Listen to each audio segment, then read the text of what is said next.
بسم اللہ الرحمن الرحیم۔ جہاد فی سبیل اللہ نہ کرنے والوں کے سلسلے میں قرآن کا کیا انداز تھا وہ آپ اس سے قبل سن چکے ہیں۔ اب جنہوں نے اللہ کے راستے میں ہمت کے ساتھ جہاد کیا ان کے بارے میں قرآن کیا کہتا ہے، چند آیات ملاحظہ فرمائیں۔ ارشاد باری تعالیٰ وَكَأَيٍّ مِّن نَبِيٍّ قَاتَلَ مَعَهُ رِبِّيُّونَ كَثِيرٌ فَمَا وَهَنُوا لِمَا أَصَابَهُمْ فِي سَبِيلِ اللَّهِ وَمَا ضَعُفُوا وَمَا اسْتَكَانُوا۔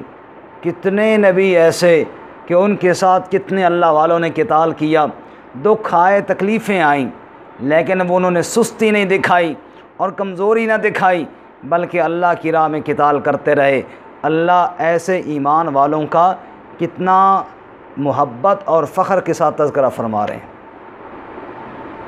اسی طرح عیسیٰ علیہ السلام کے بارے میں آتا ہے کہ جب دشمنوں نے ان کو تنگ کیا تو انہوں نے فرمایا من انصاری الی اللہ، بھئی تم میں سے کون ہے جو میرا مددگار بنے گا اللہ کی طرف؟ قال الحواریون نحن انصار اللہ۔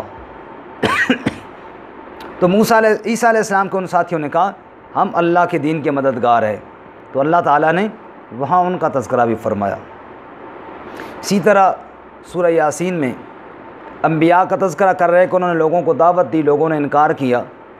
وَجَاءَ مِنْ أَقْصَى الْمَدِينَةِ رَجُلٌ يَسْعَىٰ، ایک شخص دوڑتا ہوا آیا اور آ کر کہنے لگا، انبیاء کی تائید کی اور کہنے لگا ان کی اطاعت کرو۔ لوگوں نے اس کو مارا، شہید ہوا تو اللہ نے جنت میں بھیج دیا۔ اللہ کتنے اعزاز کے ساتھ اس کا تذکرہ کرتے ہیں۔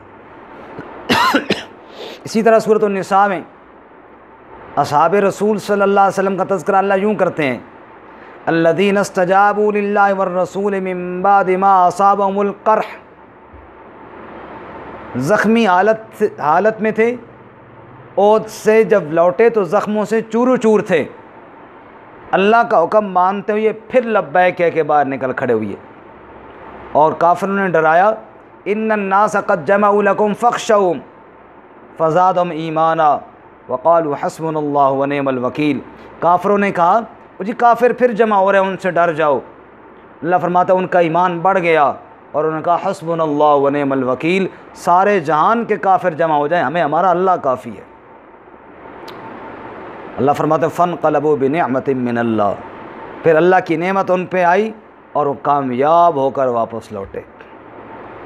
اسی طرح جنگ احزاب میں اللہ اہل ایمان کا تذکرہ یوں کرتے ہیں وَلَمَّا رَأَى الْمُؤْمِنُونَ الْأَحْزَابَ قَالُوا هَذَا مَا وَعَدَنَا اللَّهُ وَرَسُولُهُ وَصَدَقَ اللَّهُ وَرَسُولُهُ وَمَا زَادَهُمْ إِلَّا إِيمَانًا وَتَسْلِيمًا۔ جب اہل ایمان نے ان لشکروں کو دیکھا تو ان کا ایمان بڑھ گیا اور کہنے لگے اللہ اور اس کے رسول نے تو ہم سے سچا وعدہ کیا تھا۔ وَمَا زَادَهُمْ إِلَّا إِيمَانًا وَتَسْلِيمًا، اور وہ ایمان میں اور بڑھ گئے اور جذبہ جہاد ان کا اور بڑھ گیا۔ اسی لیے اللہ تعالیٰ فرماتے ہیں